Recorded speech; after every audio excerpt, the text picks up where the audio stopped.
चिन्तासन्तानहन्तारो यत्पादाम्बुजरेणवः स्वीयानां तान्निजाचार्यान् प्रणमामि मुहुर्मुहुः।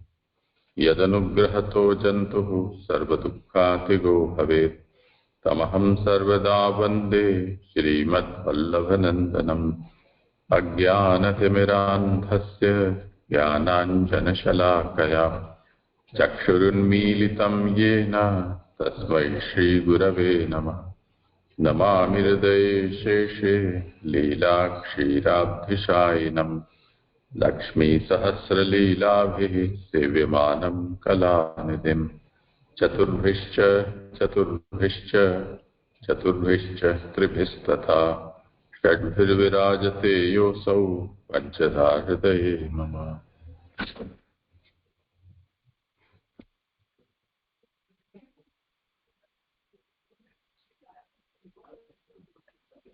जी जी प्रणाम जी।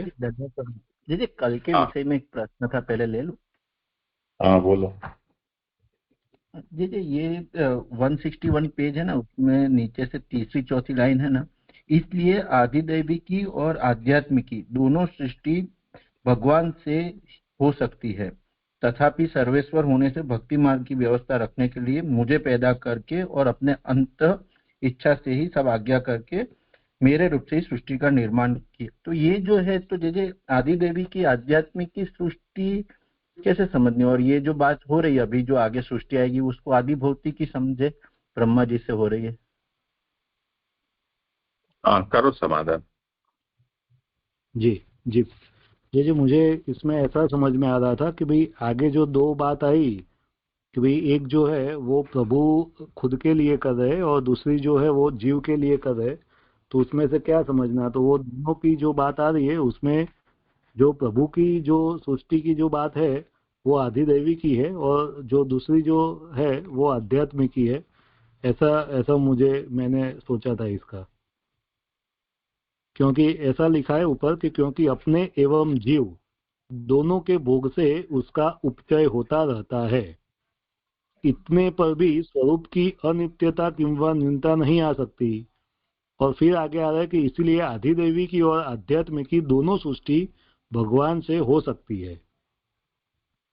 तो फिर मैंने इसलिए ऐसा सोचा था कि भाई एक अपने लिए यानी जो आधिदैवी की है और दूसरी जो खुद जो है वो जीव के साथ अपने ही अंश से जीव में रह के वो भोग कर रहे हैं और वो जो है वो आध्यात्मिक, ऐसे दोनों सृष्टि भगवान से हो सकती है।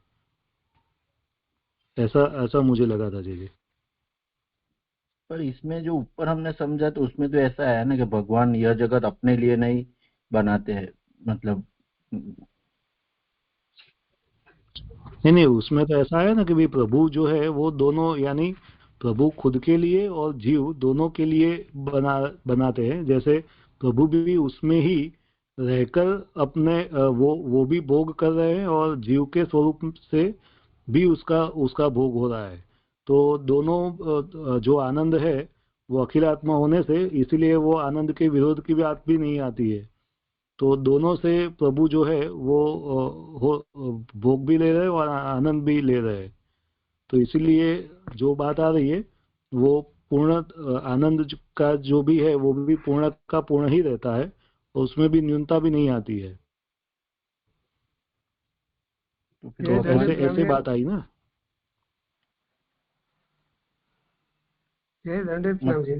मेरे को ऐसा लग रहा है जैसे आदि देवी जो अपने सेवा फल में आ रही है उसके हिसाब से ले सकते हैं जैसे, और आध्यात्मिक जो अभी जो जगत में है उसके लिए ले सकते हैं जैसे, ऐसा मेरा विचार हो रहा है। सेवा फल में जैसे 3 प्रकार के उन्होंने जीव किए हैं सेवा फल में, उसके हिसाब से हो सकता है जैसे। दंडवत प्रणाम दीजिए। मैं जो राजेश भाई का प्रश्न है उसको मेरे को उत्तर में ऐसा इसमें समझ में आ रहा है कि मैं पहले नीचे वाली पंक्ति से मैं हाँ जी मैं नीचे वाली पंक्ति से पहले एक बार लेता हूँ उनका जो प्रश्न है। तथापि सर्वेश्वर होने से भक्ति मार्ग की व्यवस्था रखने के लिए मुझे पैदा करके और अपने अंतः इच्छा से ही सब आज्ञा करके मेरे रूप ही से ही सृष्टि का निर्माण करके आप तो निर्विकार ही रह जाते हैं। तो मेरे को लगता है कि यहाँ पर जो है भक्ति मार्ग की व्यवस्था की जो भक्ति मार्ग की व्यवस्था ये है कि स्वामी की इच्छा के अनुरूप सेवक अपना सेवकों को कार्य करना चाहिए। तो वहां पर बोल रहे हैं कि क्योंकि मूल में जो प्रभु की इच्छा क्या है उसी इच्छा के अनुरूप ब्रह्मा जी सृष्टि प्रकट कर रहे हैं, तो वहां पर स्वामी सेवक यानी भक्ति मार्ग की व्यवस्था वहां स्थापित हो गई कि जो सेवक को हमेशा स्वामी की इच्छा के अनुरूप कार्य करना चाहिए।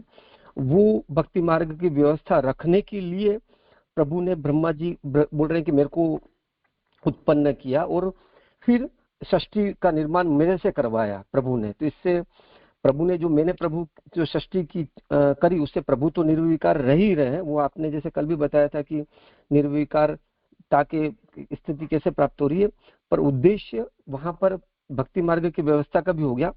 तो इसलिए ब्रह्मा जी का प्रभु प्रागट्य करके ब्रह्मा जी के माध्यम से कर रहे हैं, ऐसा भी एक रीजन है इम्पोर्टेंट, ताकि इस सृष्टि के अब रूल, जैसे कि आज अपन भी कई बार ये विषय सोचते हैं कि क्यों शंकराचार्य जी ने मायावाद का प्रकट का कार्य किया, या अन्य जो भी आचार्य हैं सब तो भगवत रूप हैं, और उनसे अन्य जो जिससे जीव असुर मार्ग में जाते हैं उनको भी उन्होंने वो कार्य जो सेवक किया है, उन्होंने वही रखा है कि जो स्वामी की इच्छा है हमको वही कार्य करना चाहिए। तो वो बात यहाँ स्थापित हो गई भक्ति मार्ग की व्यवस्था, ऐसा मुझे यहाँ पर लग रहा है। आशय नहीं, भक्ति मार्ग में जो व्यवस्था की लिखी हुई है तो भक्ति मार्ग में तो अंतिम फल वही आ रहा है ना, आदिदेव सृष्टि वही हो जाएगी ना। मेरे को इसलिए सेवा फल का विचार आया था।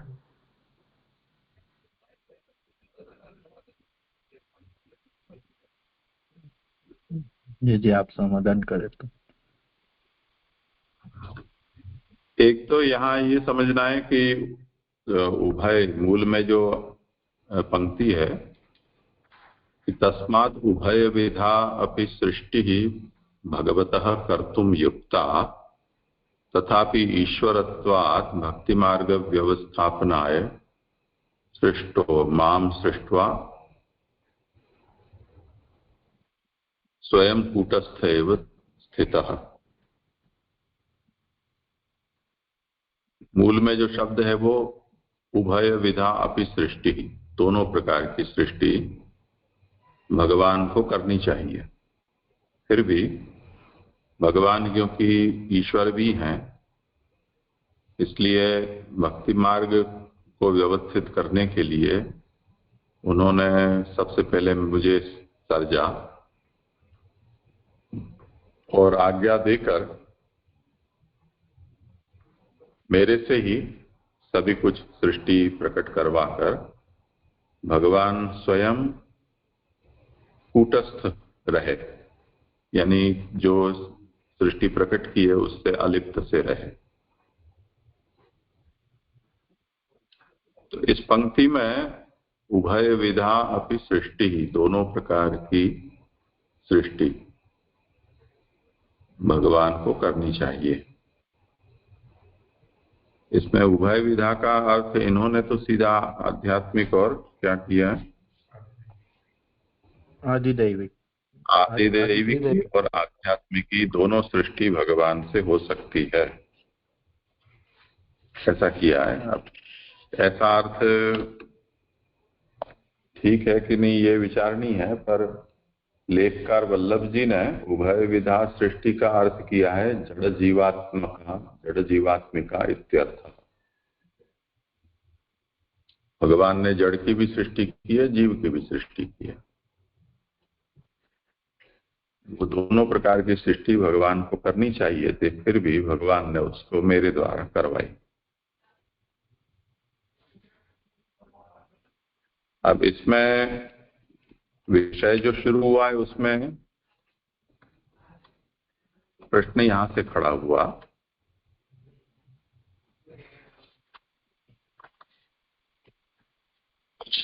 देखो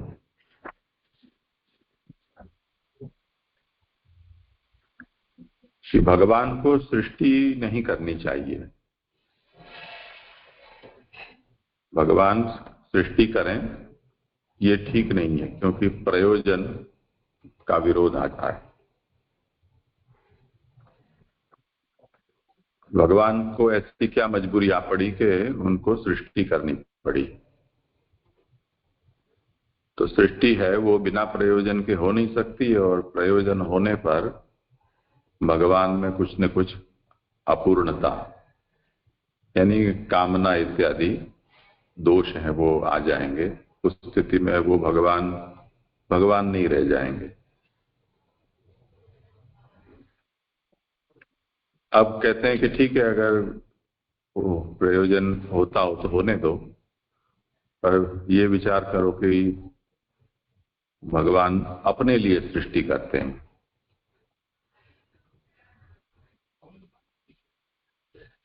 अगर भगवान अपने लिए सृष्टि करते हैं ऐसा हम सोचें तो भगवान को जीवों को प्रकट करने की जरूरत ही नहीं थी।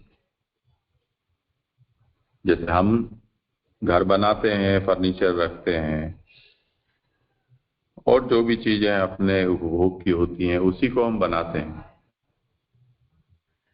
तो उससे हमारा काम चल जाता है।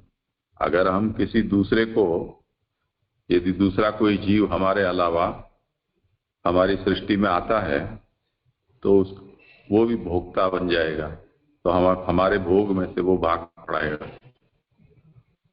तो यदि भगवान सृष्टि अपने लिए करते हैं तो भगवान को जीव बनाने की जरूरत ही नहीं थी। ये समस्या आती है। पीछे चलो ये मानो कि भगवान अपने लिए नहीं करते हैं, भगवान औरों के लिए करते हैं, ऐसा तो जीवात्म वा करोति। अगर जीव के लिए करते हैं तो कहते हैं कि तो भक्ति मार्गो विरुद्धेत सर्वे भी मार्गा विरुद्धेरन बंध मोक्षाद्य भावात् वैचित्र्यम अज्ञानं च न स्यात्। जीव के लिए प्रकट करेंगे तो फिर ये इस समय जो जीवों को बंधन है, वो बंधन में से उनको मोक्ष होता है, उसका कोई प्रयोजन नहीं रह जाता। क्योंकि जीव के लिए तो जीव को जैसे करना हो करने दो, उसको पूरी स्वतंत्रता दे दो। हम ये क्यों कहें कि तुमने ये पाप किया तो तुमको ये योनि मिलेगी, तुमने पुण्य किया तो तुमको ये मिलेगा, या ऐसे अविद्या से तुम बंध जाओगे, क्योंकि जीव के लिए ही तो है। तो जैसे इनके आब्राह्मिक धर्म हैं, उनमें ईश्वर यही उनको कहता है, अब्राहम को, ये आदम और ईव को, क्योंकि जब उनको शाप दिया, पाप का फल चखा तो कि तुम नीचे गिरो, तो फिर वो डर गए। तो उन्होंने कहा हम लोग नीचे गिरेंगे, हम क्या करेंगे? तो उन्होंने कहा ये पूरी सृष्टि तुम्हारे उपभोग के लिए है, ऐसा ईश्वर ने कह दिया। तो जितने भी अब्राह्मिक धर्म हैं, उनके लोग पूरी सृष्टि को, यानी जड़ जीव जो कुछ भी है उसको जीव के लिए प्रकट किया गया मानते हैं, और इसीलिए वो किसी का भी भोग करने में या किसी को भी अपने हित में उसकी बलि चढ़ाना, मार डालना, उसमें उनको कुछ भी ग्लानि का अनुभव नहीं होता है, क्योंकि उनके मूल धर्म में ही ये बात पुट्टी पिलाई गई है। ये पूरी सृष्टि है वो मनुष्य के लिए है। तो यदि जीवार्थ है सृष्टि, ऐसा हम कहेंगे, भगवान जीवों के लिए सृष्टि करते हैं, तो भक्ति मार्ग है वो विरुद्ध जा पड़ेगा, यानी भक्ति मार्ग की कोई आवश्यकता ही नहीं रहेगी। क्यों फिर कोई जीवात्मा भगवान को भजेगा? आत्मभजन ही क्यों नहीं करेगा? तो इसी तरह भक्ति मार्ग के अतिरिक्त भी जो मार्ग है वो भी ज्ञान कर्म आदि हैं, वो भी विरुद्ध हो जाएंगे, क्योंकि न तो बंधन होगा न कुछ मोक्ष रहेगा। इसी तरह किसी प्रकार की जो सृष्टि में विचित्रता है वो भी नहीं रहेगी, न अज्ञान दोष रूप रह जाएगा।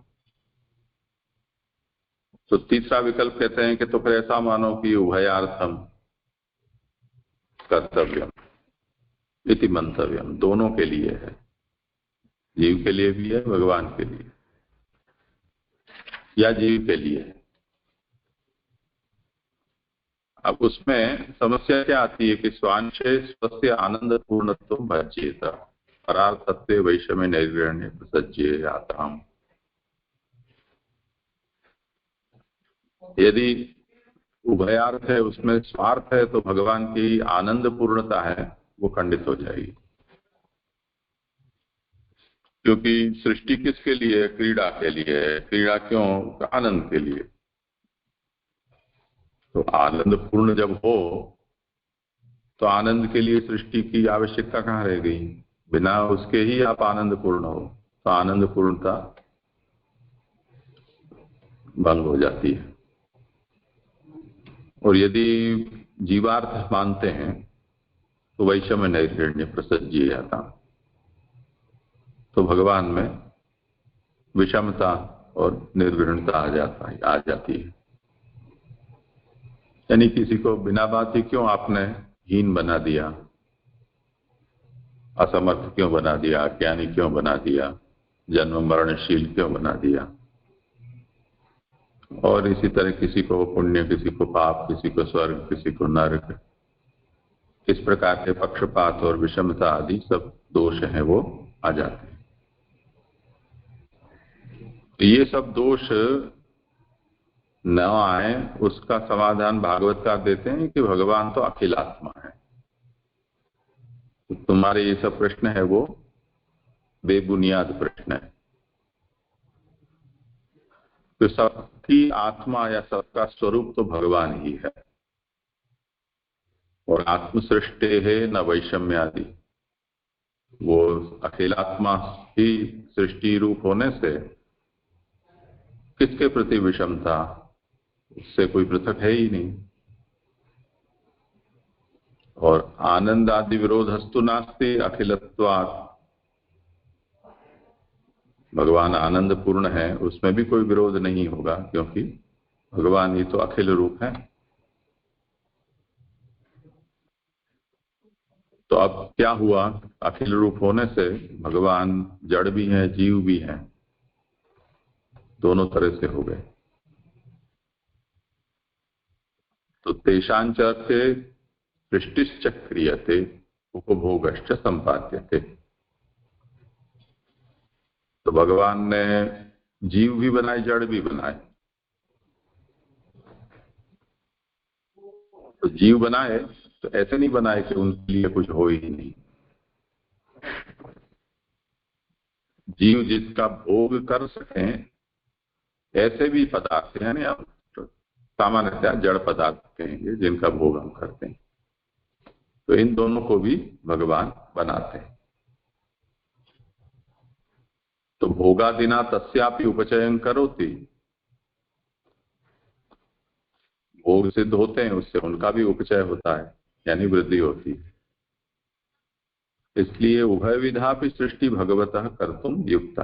अब प्रश्न ये होता है कि ये सृष्टि ब्रह्मा से क्यों करवाई, भगवान ने स्वयं क्यों नहीं की? तो अब जो सृष्टि का संदर्भ ये आया, भोक्ता और भोग्य, जीव और जड़, ये दोनों प्रकार की सृष्टि भगवान ही कर सकते थे। वो न कर कर ब्रह्मा को क्यों कहा कि तुम सृष्टि करो? तो वो इसलिए किया क्योंकि भगवान इसमें ईश्वर है, और आगे जाकर भगवान को भक्ति मार्ग भी प्रवृत्त करवाना है। इसलिए उन्होंने मुझे कहा।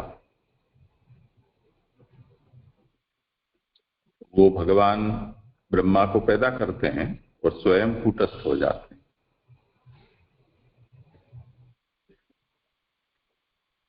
उसमें महाप्रभु लिखते हैं कि मद्रूपेणैव सर्वं सृष्ट्वा, मद्रूप से यानी मेरे रूप से सब कुछ प्रकट करके।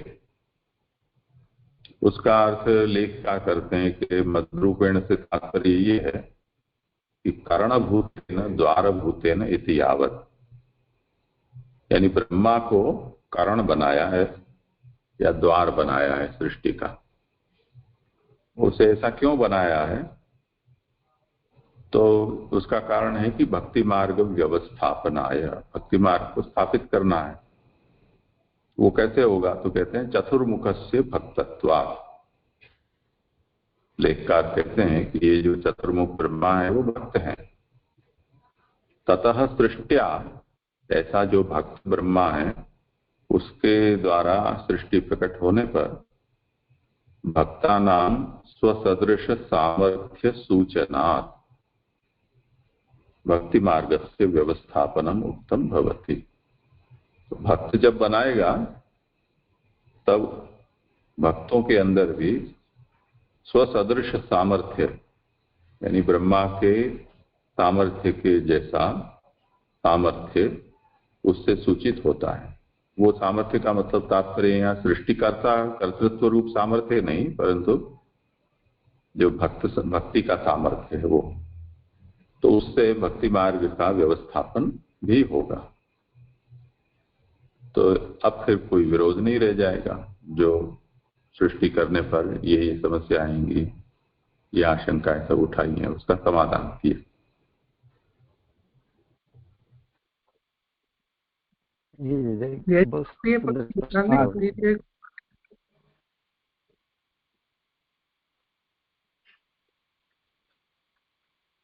जी जी, बहुत अच्छी तरह स्पष्ट हो गया जी। अच्छी तरह से प्रणाम जी जी। एक थोड़ा क्लैरिफिकेशन था, थोड़ा प्रश्न है यहाँ पे। आपने यहाँ पे समझा दिया कि भगवान ने सृष्टि न खुद के लिए न जीव के लिए, दोष का यहाँ पे निराकरण किया है कि ऐसा है नहीं। यानी भगवान ने सृष्टि बनाकर भी प्रभु पूर्ण ही है, और बाकी जो पूरी सृष्टि खुद ही बने हैं, तो वहाँ पे जो भी है वैषम्यवादी कोई दोष नहीं आते हैं। लेकिन वो प्रश्न तो वो रहता ही है कि यानी जगत सृष्टि बनाई क्यों? ना खुद के लिए बनाई, ना जीव के लिए बनाई। हम वहां पे पहले देख के आ चुके हैं कि प्रभु ने अनायास से खेल के लिए सृष्टि बनाई है। तो उसका समाधान इस श्लोक में कैसे आया? क्योंकि ना खुद के लिए ना जीव के लिए, खुद ही अखिल आत्मा है, सब कुछ खुद ही बने हैं, तो फिर सृष्टि बनी क्यों? हाँ, विचार करो, किसी को कुछ कहना हो तो।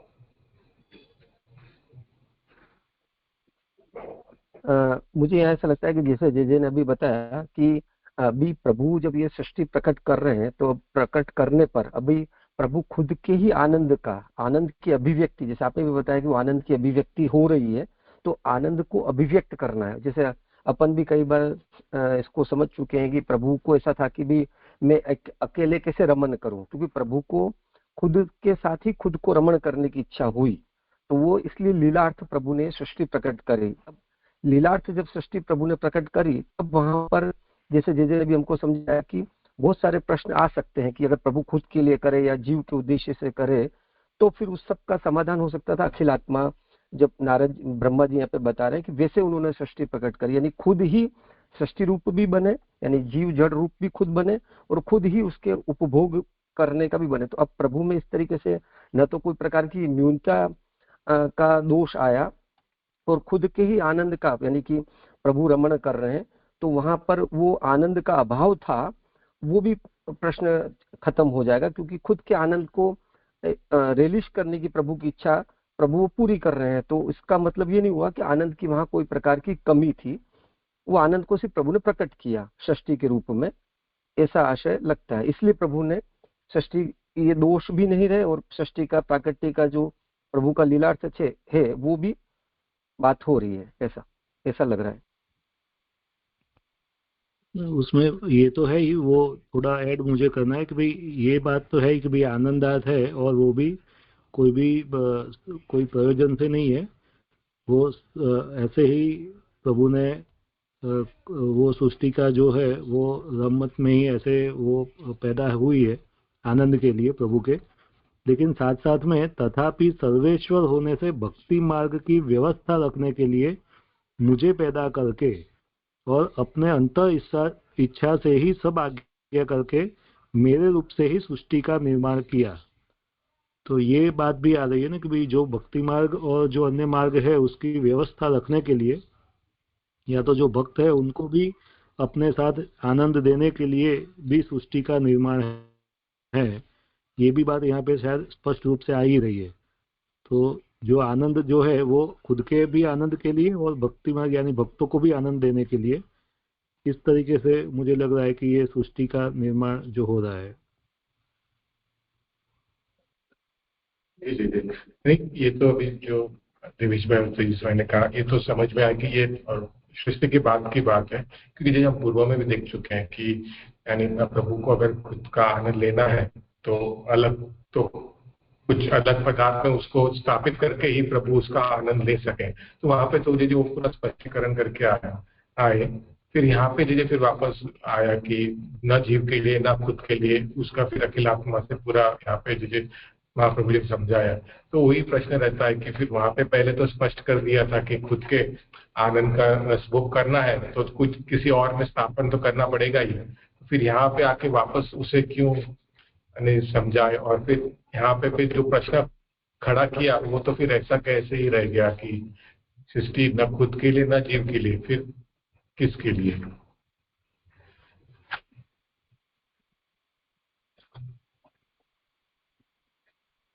हाँ बोलिए परवान। हाँ जय दंडवत प्रणाम।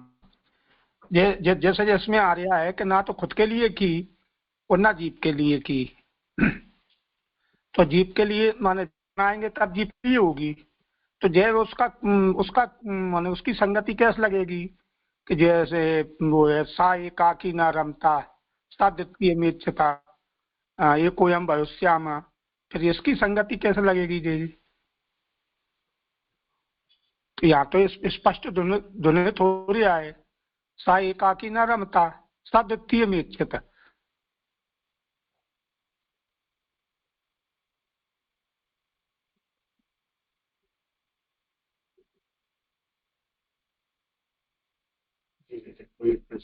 कैसे इसको? हाँ तो इनका प्रश्न वहीं तो अटका हुआ है, आपने तो उसको थोड़ा और सुलझाया नहीं। जो पूर्व में समझाया जो वो तो उससे तो समझ आता है कि यानी अनायासी खेल के लिए अगर कहीं स्पष्ट किया है तो फिर समझ में आता है, लेकिन ये जो पूर्व से अभी तक चला आ रहा है इसमें यानी अब तक, उसमें फिर चीजें वो कैसे समझे हुए हैं?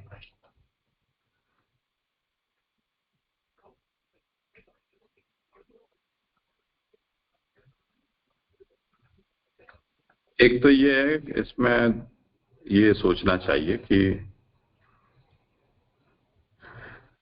प्रश्नकर्ता का खुद का इस विषय में क्या निगूढ़ आशय है या उसकी खुद की मान्यता है, वो तो अभी हम नहीं बता सकते हैं। पर जिस प्रकार का प्रश्न यहाँ खड़ा किया गया है उसमें हम ये मानकर चलें, क्योंकि चर्चा के लिए कुछ तो हमको पूर्व धारणा लेकर करना होगा, हर बात को उलझाएंगे तो चर्चा नहीं हो सकती है।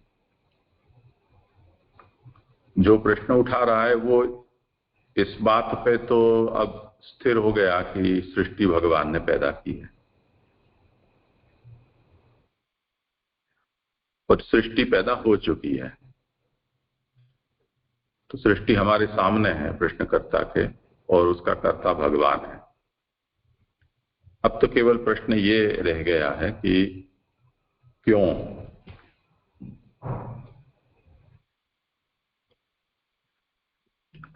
तो शास्त्र भगवान ने तो अपना उत्तर नहीं दिया है अपनी ओर से, पर हमारे पास जो भी भगवद वाणी स्वरूप शास्त्र हैं उसके द्वारा हमें कुछ शब्द मिलते हैं जिससे हम उस पर विचार करते हैं कि भगवान ने क्या सोचा होगा। अब सृष्टि जो है वो दोनों प्रकार की है, आंतर भी है और बाह्य भी है। अब आंतर सृष्टि के विषय में तो हम प्रश्न नहीं कर रहे हैं, जो भी प्रश्न है वो बाह्य सृष्टि के विषय में ही पैदा करते हैं। जैसे हमने ये विचार करते समय कुछ उदाहरण देखे थे कि हम अपने शरीर के भीतर भी सैकड़ों जीव हमारे भी रहते हैं और उनका भी बंध मोक्ष होता रहता है, प्रतिक्षण होता है।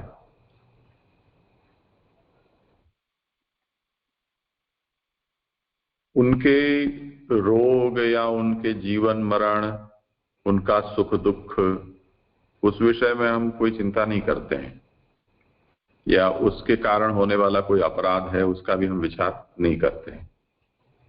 पर हमारे शरीर से बाहर अगर कुछ भी हो रहा है तो हमारे लिए चिंतन का विषय बन जाता है। उसी तरह ये जो बाह्य सृष्टि है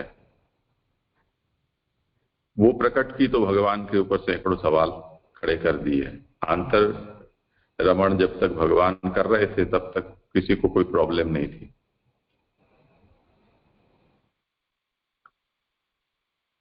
अब उत्तर उसका यही है जो यहां दिया है, अखिल आत्मना। भगवान अखिल के आत्मा है, आत्मा यानी स्वरूप है।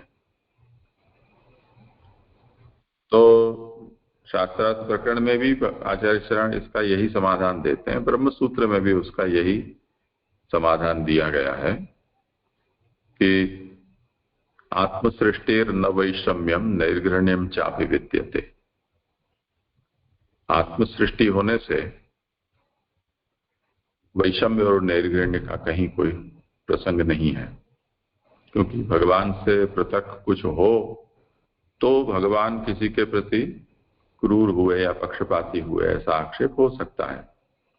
पर भगवान से अतिरिक्त यानी अद्वैतवाद होने के कारण अद्वैत का सिद्धांत हमें भगवान को इन सब आक्षेपों से बचा लेता है। अब प्रश्न केवल अब उस अंश पर रह जाता है कि तब फिर भगवान ने सृष्टि क्यों की।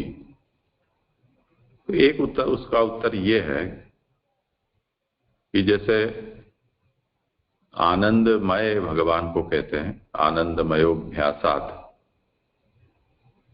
तो मयट है प्राचुर्यार्थक है, यानी भगवान आनंद प्रचुर है। तो जो प्रचुरता है उसका उच्छलन कभी होता है तो वो उच्छलन सृष्टि के रूप में प्रकट हो जाता है। तो हम भी जैसे इन दिनों में परमानंद जी भी कभी कभी भेज देते हैं, पता नहीं कौन गाता है, वही गाते हैं, कोई और गाता है, तो कुछ कीर्तन रसिया ऐसा कुछ गा के भेज देते हैं। तो अब हम भी गुनगुनाते हैं पर कभी कभी उसका उच्छलन हो जाता है तो हम दूसरा कोई सुन ले, ऐसे भी हमारे वैखरी प्रकट हो जाती है।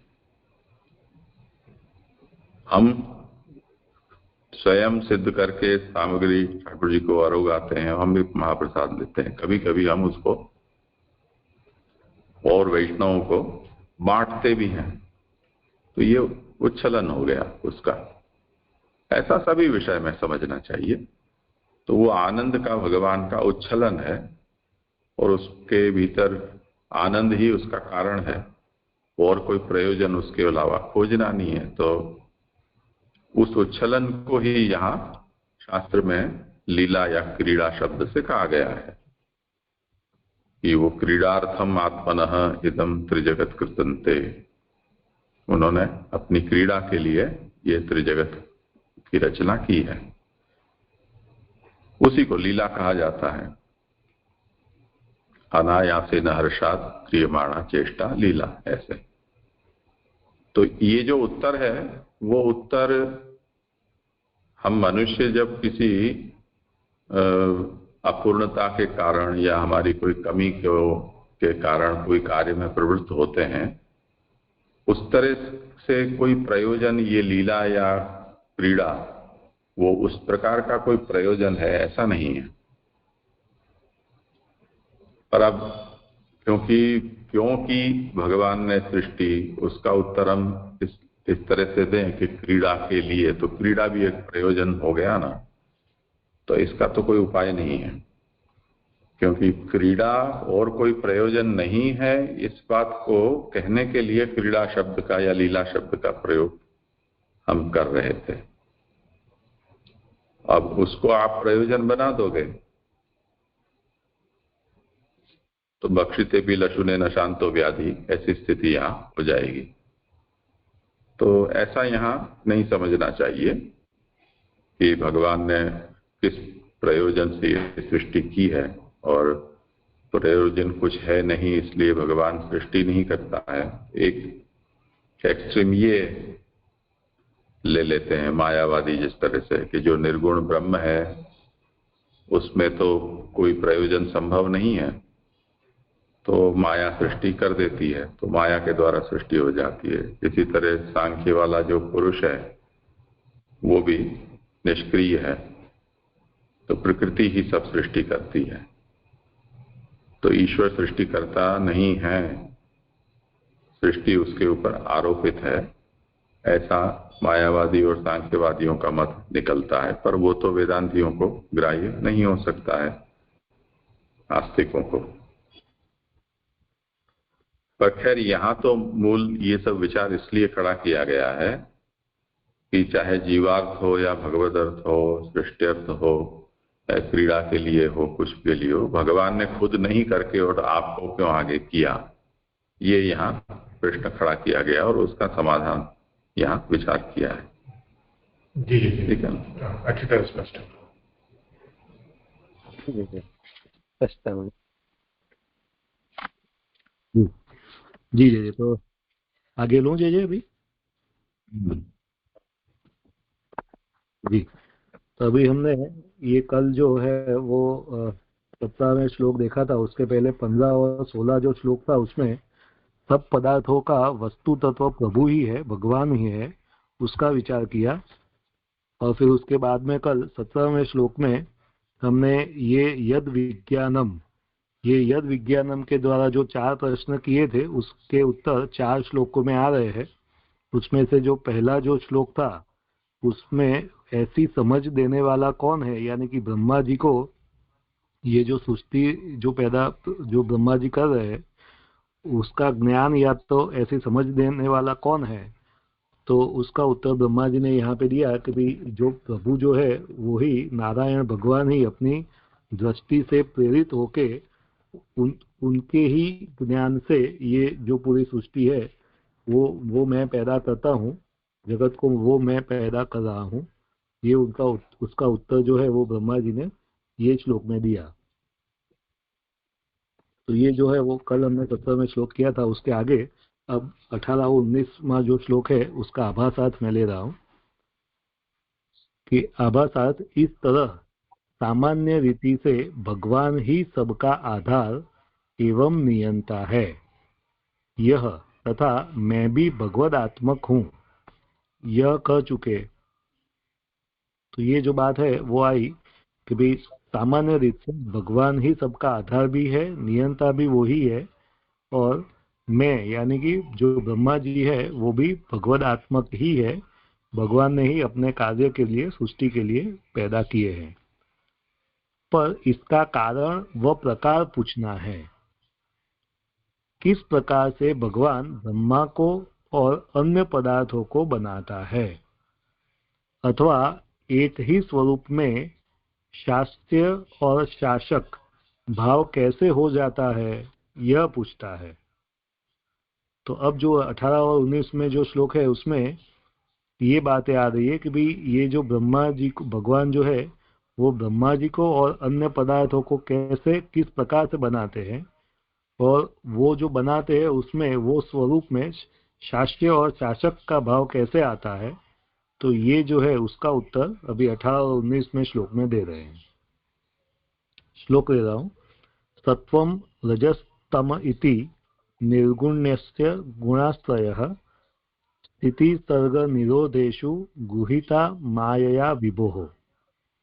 कार्य 18वां श्लोक। 19वां श्लोक है कार्य कारण कर्तृत्वे द्रव्य ज्ञान क्रियाश्रयाः बध्नन्ति नित्यदा मुक्तम मायिनं पुरुषम गुणाः। श्लोकार्थ सत्व रजस तमस ये 3 गुण निर्गुण भगवान के हैं। स्थिति सर्ग और प्रलय अवस्था में भगवान इन तीनों को माया से ग्रहण करते हैं, माया को कारण बनाते हैं। द्रव्य ज्ञान और क्रिया में स्थित रहकर ये तीनों गुणों से मुक्त भी माया से मोहित पुरुष को देह इंद्रिय और अंतःकरण में सर्वदा आसक्त करते रहते हैं। अभी व्याख्यात ले रहा हूँ सुबोधिनी जी। यहाँ काश कुत्सन आचार्य के मत को सहारा दिया है। तो यहाँ पे जो काश कुत्सन आचार्य जो है उनका जो मत है उस तरीके से वो ये बात आ रही है कि भगवान उन पदार्थों के रूप को धारण करके इस जगत के रूप में स्थित है। यह मत काश कुत्सन आचार्य का भी है। तो यही मत जो काश कुत्सन आचार्य है उनका भी है कि भाई जो भगवान है वो ही सभी पदार्थों का रूप धारण करके जगत में वो रूप से स्थिति करते हैं। तो वही यहाँ पे आचार्य जी भी बता रहे हैं, श्री महाप्रभु जी भी बता रहे हैं कि उस तरीके से ही जगत की स्थिति हो रही है। जैसे फिर उसमें एग्जाम्पल दे रहे हैं कि भाई जैसे जाला बनाते समय मकड़ी अपने मुंह से ऊन निकालती है, इसी तरह भगवान भी 3 तरह की सृष्टि बनाने के लिए 3 गुणों को अपने स्वरूप में से निकालता है। तो यहाँ पे मकड़ी का एग्जाम्पल दे रहे हैं कि भाई मकड़ी भी जो खुद ही यानी अपने मुंह से ही ऊन निकालती है और किसी कोई साधन या तो और किसी पदार्थ का उपयोग नहीं कर रही, ऐसे ही प्रभु भी सृष्टि के लिए वो प्रभु में से ही सृष्टि बनी है। और प्रभु अपने स्वरूप में से ही तीन गुणों जो है उनके उपयोग से 3 तरह की सृष्टि बनाते हैं। रस्सी की तरह गुण मनुष्य को अपनी तरफ खींचते हैं, बांधते हैं, इसीलिए इन्हें व्यवहार में गुण शब्द से कहा गया है। तो यहाँ पे जो गुण शब्द है उसके लिए बता रहे हैं कि भाई गुण शब्द क्यों कहा गया है। तो जिस तरीके से रस्सी जो है वो मनुष्य को अपनी तरह खींच के बांधती है, उसी तरह गुण भी जो है वो गुण से मनुष्य उसी तरीके से बंध जाते हैं, इसीलिए उसको गुण कहा गया है। जो सत रूप से बाहर हुआ उसे सत्व कहा है। यानी जो प्रभु के स्वरूप में से सत रूप से जो बाहर हुआ, सत यानी होना, यानी कुछ है एग्जिस्टेंस, तो वो जो सत जो रूप से जो बाहर हुआ उसे सत्व कहा है। केवल चित रूप से निकला, यानी कि सत और आनंद जिसमें नहीं है, ऐसे क्रिया शक्ति प्रधान को रज कहा जाता है। तो यहाँ पे रज जो है उसको बता रहे हैं कि भी जो रज है वो क्रिया शक्ति प्रधान है। और क्यों क्रिया शक्ति प्रधान है? क्योंकि वो चित रूप से निकला है, उसमें सत और आनंद नहीं है, लेकिन चित रूप है, तो वो जो है चित होने से वो क्रिया शक्ति प्रधान है और उसे रज कहा जाता है। और आनंदांश से तमस हुआ, और जो आनंद का जो अंश है उसमें से तमस हुआ, तमस गुण जो है उसकी उत्पत्ति हुई, तमस गुण हुआ। तो इस तरीके से तीनों गुणों जो है उसकी उत्पत्ति दिखा के ये भगवान ने स्वरूपमय ही पैदा किए हैं। तो ये जो गुण है वो सभी प्रभु ने अपने स्वरूप में से ही स्वरूप पैदा किए हैं। पर भगवान में जिस तरीके से ऊपर मकड़ी का एग्जांपल लिया ऐसे ही, पर भगवान में यह पहले नहीं थे। तो ये जो मुझे ऐसा समझ में आ रहा है, ये पहले नहीं थे यानी वो उस रूप में नहीं थे जो अलग से जैसे सत्व रज और तमस जैसे गिना रहे, उस अलग अलग रूप में नहीं थे। उसको शायद ऐसे ही लेना होगा, ऐसा मुझे समझ। फिर भी अगर कुछ समझ में गलती है तो जे आप जरा सुधारिएगा, क्योंकि नहीं थे उसमें यानी कुछ भी नहीं था ऐसा तो नहीं ले सकते, लेकिन थे, लेकिन वो रूप में नहीं थे, उस तरीके से शायद इसको लेना है। आगे समझा ये जी जी जी जी यदि ये पहले भी भगवान में होते तो भगवानमय भगवद रूप न होते। जैसे कि कपास में पहले सूत नहीं होता, तो उसमें ही एग्जांपल दे रहे हैं जो मैंने बात की ऐसे ही शायद, कि कपास में पहले सूत नहीं होता, पर यही कपास पीछे अपने अवयवों का पूर्वापर भाव हो जाने से सूत्र यानी डोरा के रूप को धारण करता है। तो जो कपास जो है, हमको मालूम है कि वो जो कपास है उसमें पहले सूत के जैसे वो दिखाई नहीं देता है, वो तो जो फूल जो होते हैं वो होते हैं, लेकिन फिर बाद में वो पीछे से अपने अवयवों का पूर्वापर भाव हो जाने से, यानी कि उसको रिफाइन करके फिर उसमें वो सूत्र या डोरा रूप को वो धारण करते हैं। अतएव भगवान निर्गुण ही है। ऐसे ही प्रभु में कि भाई अतएव प्रभु जो है वो निर्गुण ही है, पर ऐसे गुणों से बना हुआ जगत कार्यक्षम नहीं हो सकता। तो यानी प्रभु जो है वो ही निर्गुण जो है उसी तरीके से, यानी अलग अलग गुण का प्राकट्य न हो, और ऐसे ही अगर वो जो जगत की बात करे तो वो कार्यक्षम नहीं हो सकता। इसीलिए अतएव गुणों को कार्यक्षम बनाने के लिए, यानी आगे जैसे एग्जांपल लिया कि जो कपास जो है वो कपास का जो फूल है वो सूत की तरह उसका उपयोग नहीं हो सकता, तो उसके डोरा के रूप में हमको उसमें से निकालना पड़ता है, या तो उसको उस तरीके से ढालना पड़ता है। ऐसे ही प्रभु जो निर्गुण जो है वो तो है ही, लेकिन वो निर्गुण ही रूप, अगर वो गुणों का उत्पत्ति नहीं हुई तो फिर वो जगत वो कार्यक्षम नहीं होगा। तो इसीलिए जगत को कार्यक्षम बनाने के लिए वो गुणों की उत्पत्ति है। अतएव गुणों को कार्यक्षम बनाने के लिए भगवान उन्हें माया से ग्रहण करते हैं। तो यहाँ पे जो गुणों की उत्पत्ति हो रही है तो उसको कार्यक्षम बनाने के लिए फिर उसमें माया से वो ग्रहित होते हैं। वो बता रहे हैं कि भाई इसमें माया का भी अभी वो रोल आ रहा है, वो माया भी उसमें मिक्स हो रही है। तो स्थिति के समय सत्व को ग्रहण करते हैं। तो अभी दिखा रहा है कि भाई जब स्थिति यानी कि जो सृष्टि की जो स्थिति की जो समय होती है वहां पे सत्व को ग्रहण करते हैं। सर्ग अवस्था में रजस को, क्योंकि वहां पे क्रिया शक्ति प्रधान होगी, जो सृष्टि की उत्पत्ति होगी तब, तो इसीलिए वो अवस्था में रजस को, और प्रलय के समय तमस को ग्रहण करते हैं। और जो प्रलय के सृष्टि के प्रलय के जो समय होता है उसमें तमस को ग्रहण करते हैं।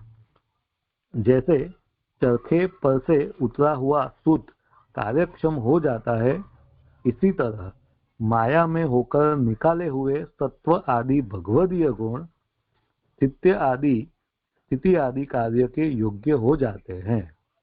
तो जैसे माया में वो मिक्स होने के बाद, माया से ग्रहित होने के बाद होकर वो जो निकले हुए जो ये गुण है सत्व, रज और तमस, तो वो जो भगवदीय गुण है वो ये स्थिति, सर्ग और प्रलय करने के लिए, कार्य करने के लिए योग्य हो जाते हैं। यह माया व्यामोहिका नहीं, पर जगत को अपने रूप में तैयार करने वाली है। तो यहाँ पे जो माया जो है वो दो तरह की, जो व्यामोहिका माया भी होती है, वो भी एक माया का कार्य है, लेकिन वो उसकी बात यहाँ पे नहीं हो रही है। लेकिन यहाँ पे तो जो जगत करता, यानी कि जो जगत उत्पन्न होने में जो उपयोग में आती है, वो जो भगवत उपयोगी जो माया है उसकी यहाँ पे बात हो रही है। तो वो माया अलग है, व्यामोहिका अलग है और ये अलग है। यही बात विभोह शब्द से कही है। ये बात जो विभोह शब्द है उससे ये पूरी बात आ रही है। सर्वसमर्थ जगत कर्ता भगवान की शक्ति है। तो वो जो माया है वो भगवान की शक्ति ही है, भगवान की शक्ति रूप से ही है, वो कोई अलग नहीं है। यानी कि जो मायावादी जो, यानी शंकराचार्य वो जो बोल रहे हैं इस तरीके से, वो अनादि अनंत या तो अलग कोई सेंस में नहीं है, लेकिन वो प्रभु की शक्ति ही है। प्रभु के जो इच्छा है उस तरीके से ही वो कार्य करती है। भगवान सर्वरूप है, अतएव भगवान के संबंध से यह भी सब आकारों की प्रतिकृति रूप होती है। तो जो सर्वरूप जो है, यानी कि जो मटेरियल है वो भी प्रभु के खुद के ही अंश रूप से ही हो रहे हैं, वो प्रभु ही हो रहे हैं। अतएव भगवान के संबंध से यह भी, यानी माया भी सब आकारों की प्रतिकृति रूप होती है। जगत को बनाते समय भगवान इसका करण रूप से उपयोग करते हैं। तो जो जब जगत की यानी सृष्टि की रचना करते हैं प्रभु, तब ये माया जो है उसका करण रूप से उपयोग करते हैं। जैसे काटने के कार्य में करोति का एग्जाम्पल बता रहे कि भी जिस तरीके से जो काटने के कार्य में जो करोति का जो उपयोग है उसी तरीके से यहाँ पे करण रूप से माया का उपयोग है। जैसे सांचे में होकर सोना चांदी सांचे का ही रूप धर लेता है, इसी तरह माया में होकर निकले हुए गुण भी भगवद रूप होते हुए भी करण रूप ही हो जाते हैं। तो यहाँ पे ये जैसे दिखाया कि भी माया में होकर जो गुण निकलते हैं तो वो भगवद रूप तो होते ही है, तो उसकी भगवद रूपता वो निकल नहीं जाए, वो तो होते ही है, फिर भी वो करण रूप हो जाते हैं और जो सृष्टि की रचना या तो जगत की रचना में वो काम आते हैं। अतएव माया गुहित कहे जाते हैं, तो इसीलिए उनको माया से गुहित, माया से ग्रहण होते हो गए हैं ऐसे कहे जाते हैं ये तीनों गुणों को। ये फिर माया के वश में रहते हैं पुत्रों की तरह। जब माया से वो गुहित होते हैं तो वो जैसे पुत्र जो है वो माता के वश में होते हैं, उसी तरीके से वो भी माया के वश में रहते हैं, वो जो तीनों जो गुण हैं वो भी। इसीलिए भगवान का जो अंश यानी जीव, जो जीव की बात होती है तो ये जो अंश यानी जीव माया में रमना चाहता है अथवा माया के कार्यभूत इस आधि भौतिक जगत में रमना चाहता है, उसको ये गुण बांध लेते हैं। तो यहाँ पे दिखा रहा है कि भाई ये जो माया के वश में रहे हुए जो गुण है उसका वो कार्य क्या है, तो वो जो भी भगवान के अंश रूप जो जीव है वो जो माया में रमना चाहता है, रमण करना चाहता है, या तो जो माया के कार्यभूत ये जो आधिभौतिक जगत यानी जो कोई भी जगत रूप जो सृष्टि पैदा हुई है उसमें रमना चाहता है, उसको ये जो गुण है वो बांध लेते हैं। ये गुण का कार्य है। कार्य कारण कर्तृत्व इत्यादि, तो कार्य इज इक्वल टू अधिभूत देह। यहाँ पे कार्य से अधिभूत देह जो है उसको कहा जाता है। कारण जो है वो अध्यात्म जगत इंद्रिय आदि उसको लेना है कारण से, और कर्ता यानी आधिदैविक अंतःकरण कहा गया है। तो जो आधिदैविक अंतःकरण है उसको यहाँ पे कर्ता के सेंस में रखा गया है। इन भावों यानी कि कार्य कारण कर्तृत्व की सर्वदा सत्ता यही देह है। तो ये देह के सेंस में है, ये देह जो है उसमें कार्य कारण और कर्ता या कर्तृत्व जो है उसको ऊपर दिखाया। जीव के संघात में आ जाने का निमित्त ये तीनों होते हैं। तो जीव जो है वो ये तीनों के साथ संघात में जब आता है तो फिर वो उसमें बंध जाता है और वो जो है वो उसमें वो आधिभौतिक जगत में रमण करता है। शुद्ध जीव भी सृष्टि में संघात रूप हो जाता है, वैसा रूप धारण कर लेता है। तो जो पहले जीव जो है वो शुद्ध होता है या तो मुक्त होता है, लेकिन वो शुद्ध जीव भी जब ये संघात में आ जाता है या तो संघात के जो सृष्टि में जो संघात रूप हो जाता है तो फिर वो ऐसा ही रूप धारण कर लेता है, यानी संघात का ही रूप धारण कर लेता है, उसी को वो अपना स्वरूप मान लेता है और बंध जाता है। तो यहाँ तक फिर मैं आगे लेता हूँ जी। अब इन्हें माया अपने कार्य के लिए अपने पास ही रखती है। तो ये जो बंधा हुआ जो जीव है उसको फिर माया अपने कार्य के लिए अपने पास ही रखती है। यही द्रव्य ज्ञान क्रियाश्रया से कहा है। तो अपने पास रख के क्या हो रहा है, तो वो बात यहाँ पे आ रही है। द्रव्य ज्ञान क्रियाश्रया यानी द्रव्य इज इक्वल टू अधिभूत पदार्थ, ज्ञान ही अधिदैव पदार्थ है और क्रिया आध्यात्मिकी पदार्थ है। तो यहाँ पे जो द्रव्य ज्ञान क्रियाश्रय है उसमें द्रव्य जो है वो अधिभूत पदार्थ है, ज्ञान जो है उसको अधिदैव पदार्थ कहा है, और जो क्रिया है उसको आध्यात्मिकी पदार्थ है। इस तरीके से ले रहे हैं। द्रव्य ज्ञान क्रिया ही प्रत्येक तमः सत्व और रजस के आश्रय है। तो यहाँ पे ये जो द्रव्य ज्ञान और क्रिया है वही तमह सत्व एक एक वो यानी कंपेरेटिव है। ये द्रव्य है वो तमह का, ज्ञान है वो सत्व का, और जो क्रिया है वो रजस के आश्रय है। इसीलिए जो जीव उन तीन पदार्थों का आश्रय लेता है उनको ये सत्व आदि बांध लेते हैं।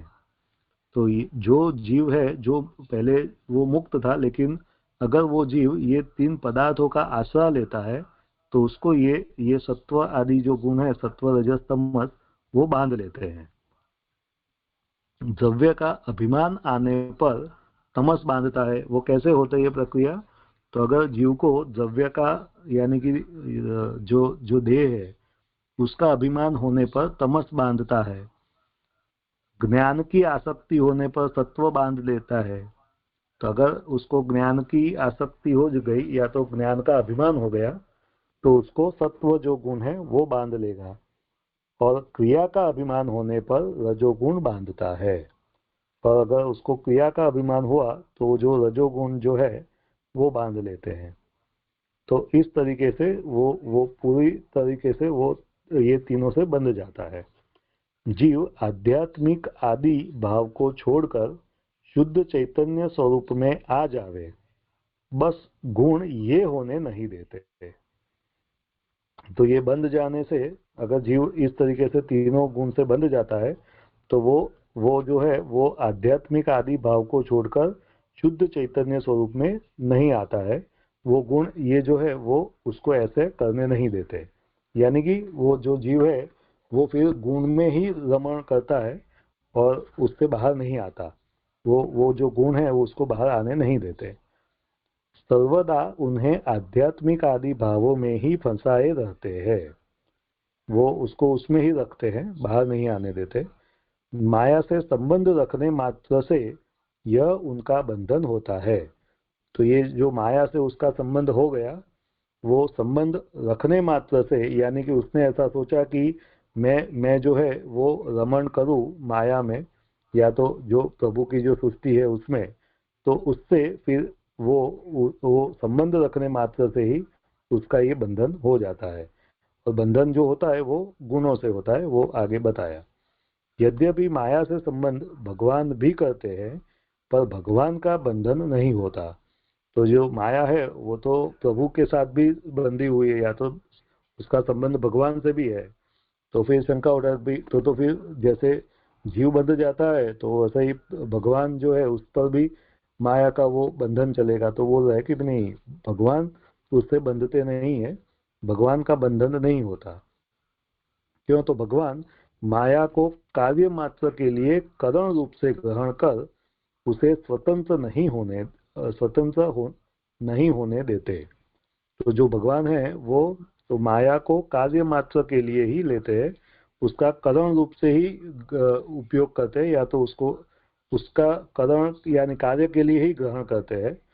इसीलिए प्रभु जो है वो उससे बंधते नहीं है। और यह जीव उसके मोह में फंसकर उसके स्वातंत्र का अभिमान करता है कि मैं इसका पति हूँ और यह मेरी पत्नी है। और जीव के बारे में क्या होता है, तो वो जो जीव है वो उसके मोह में फंस जाता है और ऐसा सोचता है कि भाई वो ऐसा अभिमान करता है कि भाई मैं इसका पति हूँ और जो माया है वो मेरे वश में है। तो अगर ऐसा उसने सोचा तो फिर वो बंध जाता है। यही बात पुरुष शब्द से कही है। तो जो पुरुष शब्द है उससे यह बात आ रही है कि सबका तात्पर्य यह है कि जो पुरुष माया को केवल कार्य के समय कारण रूप से ग्रहण कर उसके गुणों में नहीं फंसता, उनका कर्ता रहता है, वह नियोजक रहता है। और जो माया के गुणों में फंसकर उसे अपनी स्वतंत्र गृह स्वामिनीवत समझकर बंध जाता है, वह नियोज्य हो जाता है। तो यहाँ पे दिखाते है कि भाई अगर वो अभिमान हो गया और वो जो माया है उसको गृह स्वामिनीवत समझ रहा है, तो फिर वो उसको उसके जो गुण है उसमें फंस जाता है और नियोज्य हो जाता है, और उसको सिर्फ कार्य के समय कारण रूप से ही उसको ग्रहण करता है माया को, या तो जो गुण है उनको, तो फिर वो उसमें नहीं फंसता। यानी कि वो जो अगर गुण को कंट्रोल कर रहा है, या तो वो गुणों को अपने पे हावी नहीं होने दे रहा है, तो वो नहीं फंसता। लेकिन अगर वो ऐसा मान रहा है कि ये जो जो कार्य किया वो मैंने किया, या तो जो जो स्वतंत्र का उसका अभिमान हो गया उसको, और वो जो माया या तो जो गुण है उसको ऐसा माने गृह स्वामिनीवत समझ जाता है, तो फिर वो उसमें बंध जाता है और नियोज्य हो जाता है, यानी अभिमान होने पर। इस तरह एक शुद्ध ब्रह्म चैतन्य में ही नियोज्य और नियोजक भाव हो जाता है। तो यानी शुद्ध चैतन्य जो शुद्ध चैतन्य है उसमें ही अगर वो अभिमान नहीं करता तो नियोजक भाव हो जाता है, और वो अभिमान कर रहा है तो वो नियोज्य हो जाता है। तो इस तरीके से दोनों भाव संभव है उसमें। जो अंश माया और माया के कार्य के अभिमान में फंस जाता है वह बद्ध, यानी कि प्रभु का जो अंश यानी जो जीव वो माया और माया के कार्य के अभिमान से फंस जाता है, या तो वो अभिमान में आ जाता है तो वो बद्ध हो जाता है। और जो उन दोनों के अभिमान से मुक्त रहता है, माया और माया के कार्य यानी कि गुण जो है वो दोनों के अभिमान से मुक्त रहता है, वह नियोजक यानी कि गुणकर्ता या तो मुक्त कहा जाता है। तो एक ही के ये दो रूप है, यानी कि एक ही जो अंश है, एक ही जो जीव है, उसके ये दो रूप है। जो जीव या तो जो अंश माया और माया के कार्य के अभिमान में फंस जाता है वो बद्ध हो जाता है, चाहे वो ऐसा समझ रहा है कि भाई मैं इसका पति हूँ या तो मैं उसको कंट्रोल कर रहा हूँ, लेकिन सही में तो वो उसका कंट्रोल नहीं कर रहा है, वो तो फंस जग गया है। वो माया ही या तो गुण जो है वो ही उस पर हावी हो जाते हैं। लेकिन अगर वो अभिमान से मुक्त होकर वो सिर्फ कारण रूप से अगर उसको उपयोग में लाता है तो फिर वो नियोजक या तो मुक्त रहता है। तो इस तरीके से एक ही के ये दो रूप है। जी जी जी, यहाँ पे संपन्न हुआ। हाँ, ये जो लास्ट पैराग्राफ अभी किया तेजस भाई ने, यहाँ पे जो दो प्रकार के पुरुष बताए, एक तो माया को केवल कार्य के समय यानी कारण रूप से ग्रहण करता है, और दूसरा उसे यानी स्वतंत्र यानी ग्रह स्वामिनीवत समझ कर रहता है। तो ये पहला प्रकार का पुरुष वो तो केवल भगवान ही रहेंगे ना जी। यहाँ पे वो समझ में नहीं आया कि ये जो दो प्रकार के पुरुष बताए, क्योंकि पहले से ये बताकर आ रहा है कि प्रभु ही माया को कारणवत करके उसका यानी ग्रहण करते हैं, तो फिर यहाँ पे ये कहने का नहीं समझ में आता था पहले। हाँ, करो समाधान। जी जी, यहाँ पे मुझे ऐसा लग रहा है कि भाई सिर्फ भगवान को ही ऐसे तो मुझे नहीं लग रहा, क्योंकि यहाँ पे जो अंश ऐसा लिखा है, यानी कि जो भगवान का जो अंश उसको यहाँ पे पुरुष शब्द से कहा गया है ना, कि भाई जो अंश माया और माया के कार्य के अभिमान में फंस जाता है वो बद्ध है। तो वो अंश प्रभु के अंश की ही बात हो रही है, और उन दोनों के अभिमान से मुक्त रहता है वो नियोजक या तो गुण करता या मुक्त कहा जाता है। तो इस तरीके से मुझे लग रहा है कि ये अंश यानी कि जीव की बात हो रही है। प्रभु में तो प्रभु तो वैसे भी बंधते ही नहीं है, बद्ध होते ही नहीं है, तो उनके लिए तो ये बात आने की कोई संभावना नहीं है ना। नहीं, वही मेरे को जो प्रथम पहला प्रकार का जो पुरुष बताया ना, कि पुरुष जो माया को केवल कार्य के समय कारण रूप से ग्रहण करता है, तो ये मुझे समझ में नहीं आया कि यानी ये अगर भगवान का अंश भी ले तो ये किस प्रकार से। ये तो प्रभु ही है, वो तो समझ में आया कि वो पहले उसको यानी समझा दिया कि प्रभु ही उनको यानी कारण रूप से ग्रहण करके सृष्टि की रचना करते हैं। लेकिन इस पैराग्राफ में जो पहला दो प्रकार के पुरुष बताए, तो यहाँ पे ये पहला प्रकार का वो पुरुष नहीं समझ में आया कि वो यानी माया को केवल यानी कार्य के समय कारण रूप से ग्रहण करके कैसे करता है। जी, यानी मुझे तो ऐसे समझ में आ रहा है कि भाई जो नियोजक है वो नॉर्मली तो वो प्रभु ही होंगे, लेकिन अगर कोई जीव जो है, अगर हम ऐसा भी सोचे कि अगर कोई जो जीवन मुक्त अवस्था वाला जीव है, तो वो ये जो माया है उससे या तो वो गुणों से ऊपर हो जाता है, तो वो जीवन मुक्त है, इसलिए वो इसमें बद्ध नहीं हो रहा है और वो गुणों में फंसता नहीं है। तो फिर उसके लिए शायद ये जो पुरुष है वो उसके लिए हम ये ले सकते हैं, क्योंकि उसमें जो भी कोई कार्य होगा तो वो उसमें फंस कर नहीं होगा, वो तो उसको वो स्वतः ही ऐसे ही होगा, तो उसमें वो फंसता नहीं है, तो उसके लिए शायद ये ले सकते हैं ऐसे। मुझे भी यहाँ ऐसा ही लग रहा है, जो जीव की तीन जो अवस्था है, जो पहले शुद्ध अवस्था, बाद में बद्ध अवस्था और बाद में मुक्त अवस्था।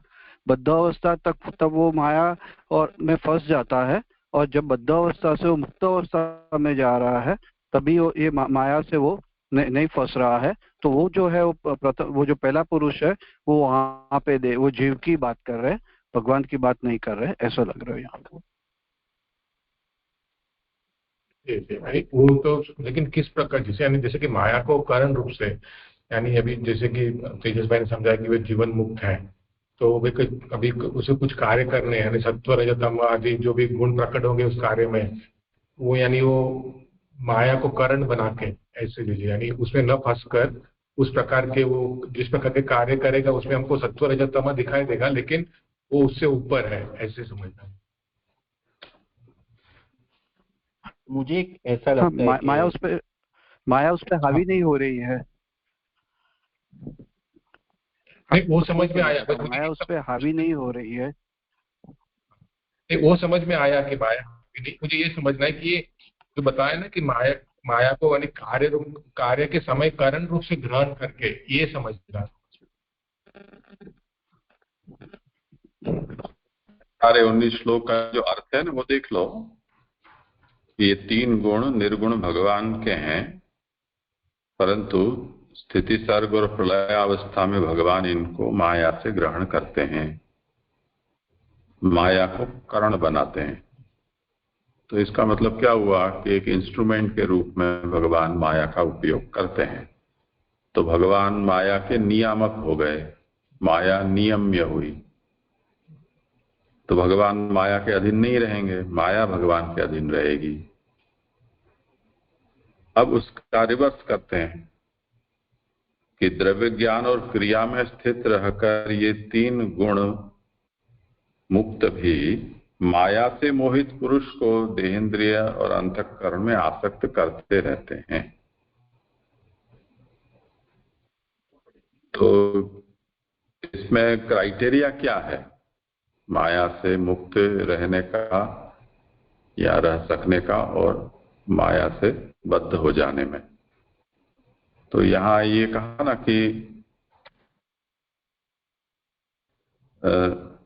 बंधने माया संबंध एवं हेतु हो। ये बंधन जो करते हैं उसमें माया के साथ जो संबंध है वो हेतु है। तो कहते हैं केवल क्या संबंध मात्र से ऐसा हो जाता है? तो कि ऐसा नहीं मानना चाहिए कि संबंध मात्र से हो जाता है, क्योंकि ऐसा हो तो भगवान को भी बंधन हो जाना चाहिए, पर भगवान को तो होता नहीं। तो किसको बंधन होता है संबंध होने पर? उसे यहाँ कहते हैं कि तत्र स्वातंत्र्यम यो अभिमन्यते यस्याह पति अहम इति।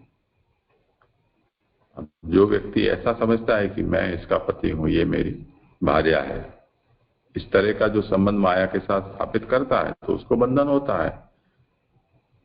ऐसा जिसको नहीं है उसको नहीं होता है। ये पति संबंध यानी तेरा मेरा, यही समझना है जी। नहीं, ये मेरी है। हाँ, किसी चीज के किसी भी चीज के अर्थ से जी स्पष्ट हुआ। और जी वही अभी जो बात हुई ना जी कि माया को समझने के लिए जैसे खाली के करण के द्वारा उसको उपयोग करते हैं, उसको फिर जैसे उसको ग्रहण भी करते हैं और स्वतंत्र भी नहीं होने देते हैं। ये थोड़ा जैसे खाली विचार समझना है कैसे, यानी एक तो हम ऐसा समझे कि माया भगवान की शक्ति है, अलग है और वो सब कार्य कर रही है, और साथ ही साथ ऐसा भी समझा रहे हैं कि उसको स्वतंत्र नहीं रख रहे हैं, वो प्रभु के है, तो समझने के लिए यानी कि प्रक्रिया कैसे है वो थोड़ा सा। हाँ, करो समाधान।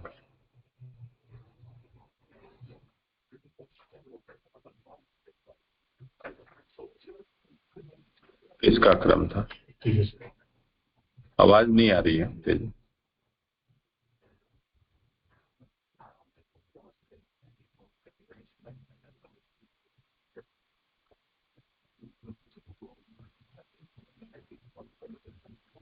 मैं प्रयास कर लेता हूँ।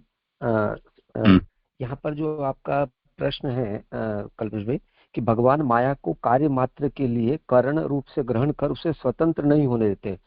तो जैसे कि अब कई बार जैसे अपन भी सोचते हैं, अपन लोक में भी अपन प्राय इस बात का उपयोग करते हैं कि अगर कोई व्यक्ति कार चला रहा है तो अपन बोलते हैं कि स्टीयरिंग को संभालना है उसको।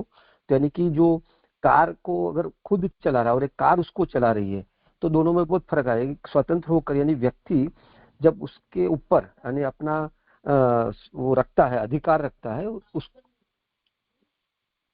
आवाज नहीं आ रही? जी जी जी आ रही है तुम्हारे, आपकी आवाज आ रही है। आ रही ना? तो अब कार्य जो है वो कार्य कभी भी अगर उसका जो कर्ता है उसके ऊपर हावी नहीं होने देना। अगर कार्य के ऊपर कर्ता के ऊपर हावी हो रहा है तो वो करण कभी भी उसका अच्छे से इस्तेमाल नहीं कर पाएगा। तो प्रभु कैसे हैं? प्रभु सर्वसमर्थ है।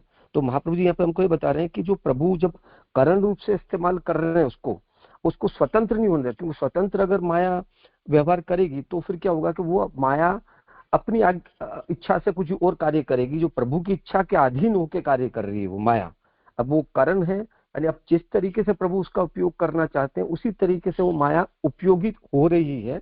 अगर स्वतंत्र हो जाएगी तो वो खुद भी अपना वहां पर गणित लगाएगी और वो खुद भी कुछ करने लग जाएगी, तो वो प्रभु की सृष्टि में एक विरुद्ध कार्य हो जाएगा। तो ऐसा माया नहीं करती, और इसका कारण है कि प्रभु उसको ऐसा स्वतंत्र होने देते, और माया से प्रभु की सेवक है इसलिए वो भी ऐसा नहीं करेगी। तो ये बात कहा गया है कि भी वो स्वतंत्र होने नहीं देते उसको, तो इसलिए उसका प्रभु के ऊपर किसी भी प्रकार का प्रभाव की कोई प्रकार की संभावना है ही नहीं।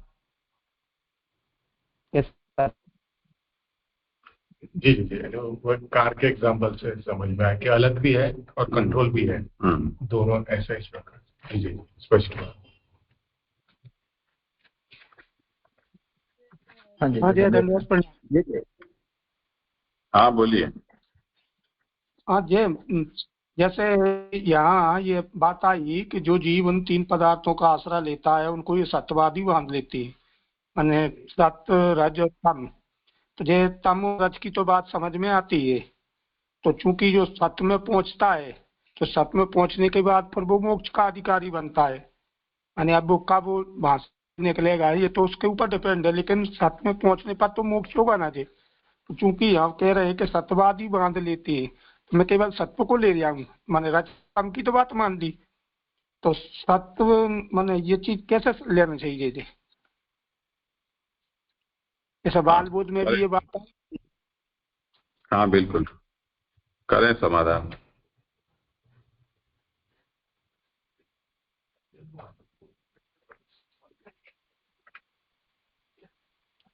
यहाँ पर ऐसा लगता है कि जैसे अपन सोचते भी हैं कई बार कि जैसे मुक्त का अधिकारी कौन? मुक्ति, मूल में मुक्ति उसी को मिलेगी जो सभी प्रकार के गुणों से, जैसे अभी अपन आगे का भी पैराग्राफ देखा कि जो गुणों को करण रूप में इस्तेमाल कर रहा है पर गुणों के बंधन में नहीं है, उसी को मुक्त कहा जाएगा। तो मुक्ति के लिए जरूरी है कि उसके ऊपर कोई भी प्रकार का गुण, चाहे फिर वो तत्व गुण है तो भी वो उसके ऊपर हावी नहीं होना चाहिए, गुण के ऊपर उसका नियमन होना चाहिए। गुण के ऊपर अगर जीव का नियमन है तभी ही वो जीव मुक्त कहा जाएगा। तो वो जो प्रकार है, तो इसीलिए मुक्ति के लिए कहा जाता है कि मुक्ति की आवश्यकता है कि निर्गुण अवस्था प्राप्त करनी होगी तभी, यानी कि सभी प्रकार के गुणों से रहित होना।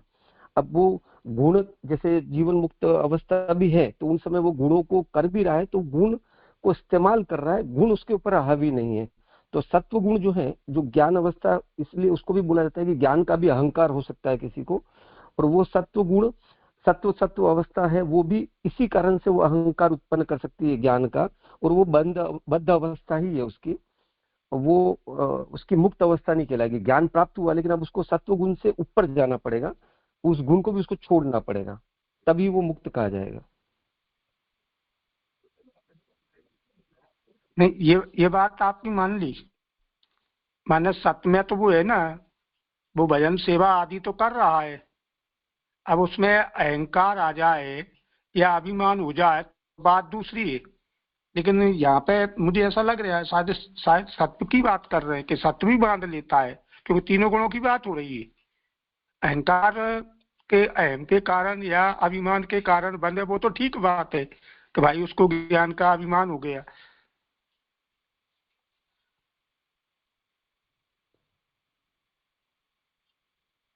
आपका प्रश्न हो गया? म्यूट कर दिया। जी जी, अब आवाज आ रही है? जी हाँ आई। जी जी जी इसमें परमानंद जी का जो प्रश्न है ना, सत्व, ये सभी को ये जिज्ञासा हो ही जाती है, क्योंकि हम ऐसा समझते हैं कि तमोगुण से रजोगुण श्रेष्ठ है और रजोगुण से सत्वगुण तो सबसे बड़ी बात है, अच्छी बात है। तो वो बात वैसे सही भी है, परंतु जो कुछ भी है, तीनों के तीन गुण है वो प्रकृति के गुण हैं। तो वो प्राकृत होने से एक तीनों में ये दोष प्राकृत होना, ये स्वीकारना पड़ेगा। तो सत्व होने से वो गुण ही है ऐसा नहीं समझना चाहिए। उसकी गुण रूपता है वो तामस और राजस की तुलना में गुण रूपता है, अपने आप में सत्व गुण भी कोई गुण रूप नहीं है। इसलिए भगवान जब आज्ञा करते हैं कि तत्र सत्वम निर्मलत्वात् प्रकाशकम अनामयम सुख संगेन बध्नाति ज्ञान संगेन चानग, तो तत्र सत्वम निर्मलत्वात्, सत्व है वो निर्मल है और प्रकाशक है, अनामय है। पर ऐसा होते भी वो सुख संगे न बध्नाति ज्ञान संगे न चानग, वो सुख और ज्ञान के संग से वो बंधन करने वाला हो जाता है। तो बंधन कारकता तो सत्व गुण की भी मानी ही गई है। अन्यथा जैसे हम ये सोचें कि बंधन अज्ञानी को ही होता हो, ऐसा नहीं, ज्ञानियों को भी बंधन होता है। और अज्ञानी का बंधन तो भी छूट भी जाता है, ज्ञानियों के बंधन छूटना बहुत मुश्किल है। उसका उदाहरण हम दें, हम पुष्टि मार्ग में जितने भी उल्टे धंधे कर रहे हैं, पूरा धंधे का सेटअप भक्ति का बना दिया है, उसमें हम गोस्वामी जिन लोगों के सहारे ये धंधा चलाते हैं, वो हर गांव में जो मुखिया कहा जाता है या जिसको बापा गुजराती में बोलते हैं या परम भगवती कहते हैं, उनको व्यक्तिगत रूप में जाकर पूछो, वो कहेंगे, सब गाली देते होंगे एकांत में गोस्वामियों को, ये सब साले धंधा करते हैं। उनको सब सिद्धांत भी पता होती है कि सच क्या है, और उनके ये सब काले कारनामे हैं वो जानते हैं। तो ज्ञान तो सब पूरा का पूरा उनको है। जैसे सब गोस्वामियों को ज्ञान है कि हवेली का धंधा पाप है, कथा कीर्तन का धंधा पाप है, ब्रज यात्रा का धंधा पाप है, बैठक जी का धंधा पाप है, ये सब जानते हैं। तो अब अगर ऐसा है तो फिर क्यों मुक्त नहीं हो जाते? ज्ञान भी बांधता है, सुख भी बांधता है, तो बंधन तो उससे भी होता ही है, और वो और अधिक दृढ़ बंधन होता है। और लोगों का थोड़ा ढीला पोछा होता है, छूट भी जाता है। तो इन लोगों का छूटना वो इस जन्म में होने वाली बात नहीं है।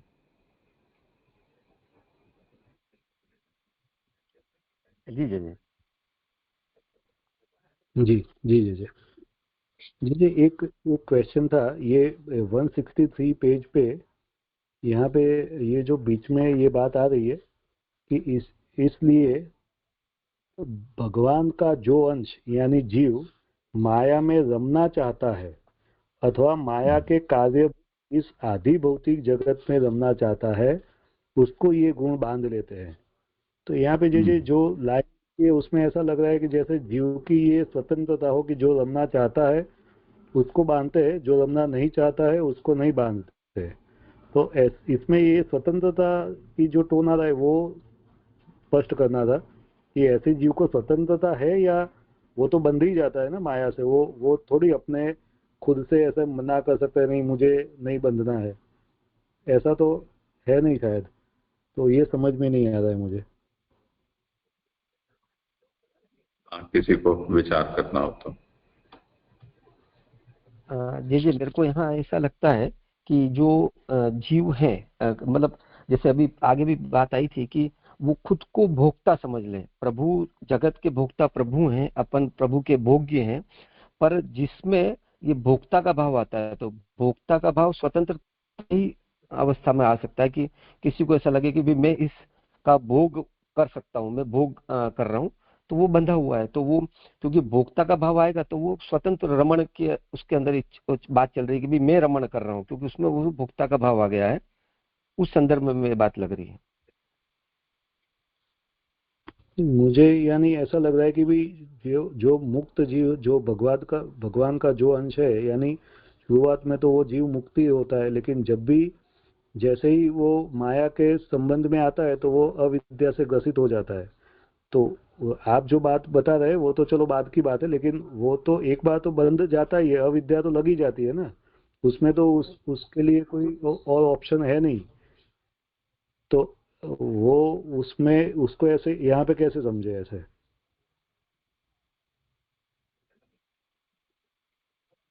नहीं, वो तो बंध गया। हाँ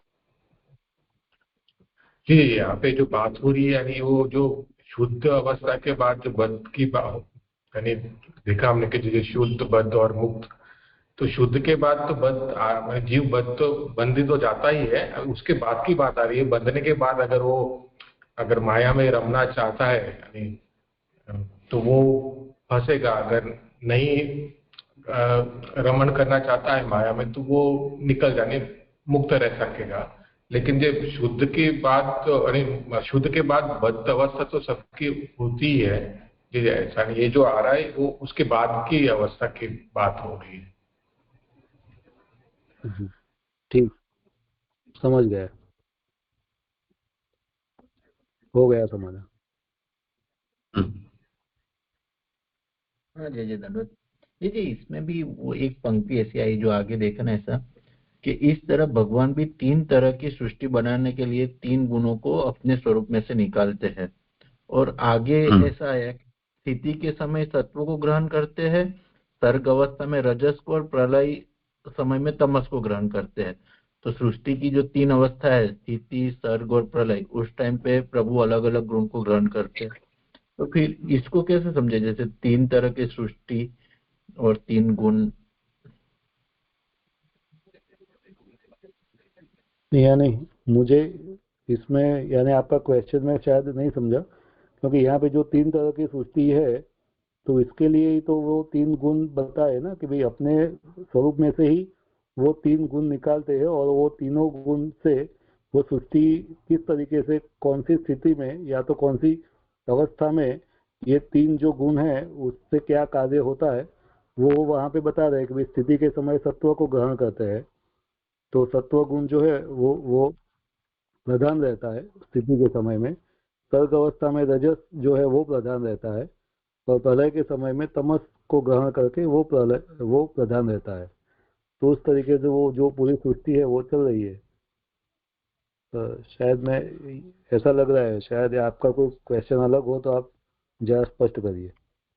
मैं ऐसा मतलब एक सृष्टि के तीन स्टेज हुए अगर हम ऐसा समझे, स्थिति, सर्ग और प्रलय, ऐसा हम अगर समझे, और तीन तरह की सृष्टि मतलब थ्री टाइप ऑफ सृष्टि ऐसा हुआ, तो मतलब आप जो कहते हैं उस तरह से करते तो समाधान हो जाता है। बाकी अगर तीन तरह की सृष्टि को कैसे समझे, मतलब मैं थोड़ा, आप जो कहते हो अगर वही है तो फिर समाधान हो जाता है। मुझे तो ऐसा ही लग रहा है। मतलब तुम त्रिविध सृष्टि का अर्थ क्या लेते हो? सत्व रजस तम ऐसी, या उत्पत्ति स्थिति लय, या द्रव्य ज्ञान क्रिया, क्या लेना चाहते हो? वही जे मुझे आइडिया नहीं आ रहा है कि क्या लेना चाहिए, इसीलिए मैं पूछ रहा हूँ कि 3 तरह की सृष्टि मतलब क्या समझना चाहिए।